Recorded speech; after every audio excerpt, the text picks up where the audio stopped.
What's Gucci, guys? Today we're going to be talking about Enneagram Type 3.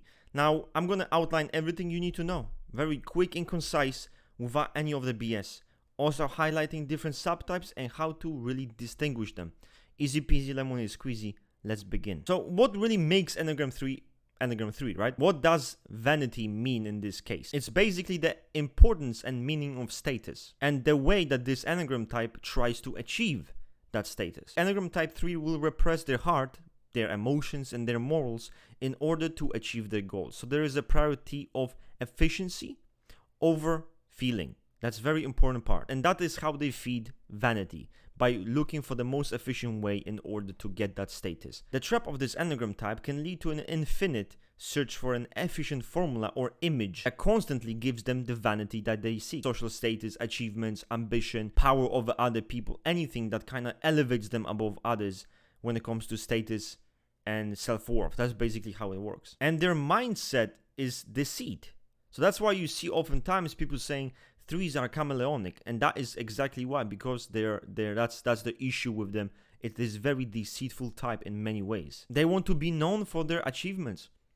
They want to be known for the amazing things that they do. Their positions of power and of influence, they have a very hard time admitting anything that could really make them look bad, right? So this is a type that does want to present itself in the best way possible as a sophisticated, often controlled, very successful individual. So that's how the deceit will manifest, always presenting the best face to the public. Here, the 3 core deceives not only other people, but it deceives itself. That's kind of how this works. It's like a vicious cycle that just doesn't end. Now, the corporate image and understanding how social structures work, how market structures work, is very important to the Enneagram 3. All threes are chameleonic. You have to understand that. That's also important information.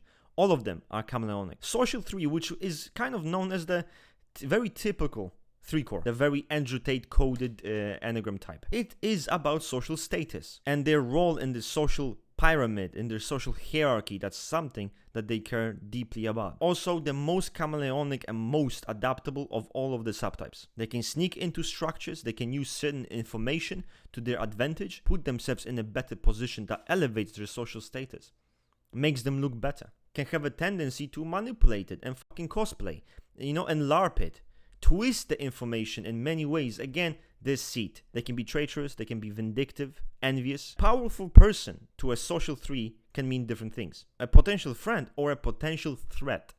That's the key here. They want to be valued for what they have managed to create, for their position that they have managed to make. This type can be easily confused with self-preservation 7. Again, happened to me multiple times. It's not the first time that this has happened. So then we have sexual 3. This is the most limbic of all threes. Now the focus here is on the relationship status. Sexual 3 uses its external judgment in order to gain value, valuing external judgment so much that they become one of the most perfectionistic subtype. They must be perfect to the external eye. They know what to do and how to do it in order to please that judgment. It can be as small as like keeping his head down and trying to avoid rejection. They can become quite cold and very superficial. So don't be fooled. It's kind of weird to see a feeling type, an ethical type as SX3. But in reality, they're also quite cold inside and very self-controlled. So they might behave in certain ways, but don't let that fool you. That's the chameleonic nature of this subtype. They want to be valued for what they present themselves to other people. Self-preservation 3 is probably the most interesting because it's their countertype. They focus more on production status. They need to be good. They need to be responsible. They need to be efficient. They need to be pragmatic. They need to do their work very well, up to par, up to standards. This can be the most controlling of the subtypes. He wants things to be so good, of such high quality, perfection, that he often would rather do it himself. He wants it to be done by him.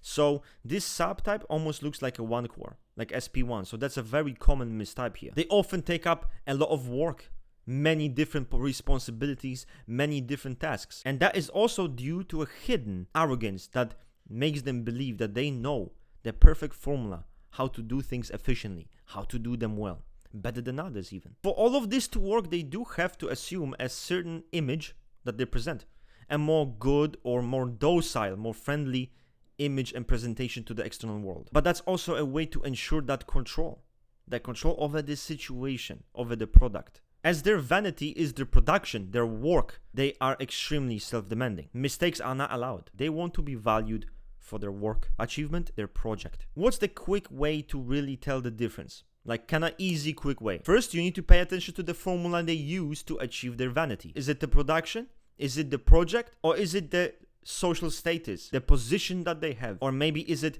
how they present themselves to the public? Maybe that they're perfect. A more power-hungry, almost like a cosplaying 8-core formula that relies more on adaptation, chameleonic nature, persuasion, and one that values its status a lot, its titles, its positions, then you're dealing with social 3. A more inhibited, perfective formula that kind of wants to study other people in order to please them, that's more sexual 3. Now, a more try-hard formula in which the individual wants to take responsibility over situations, over tasks, right? Take control over the situations, for everything to be good, for everything to be high quality, for everything to be perfect and efficient.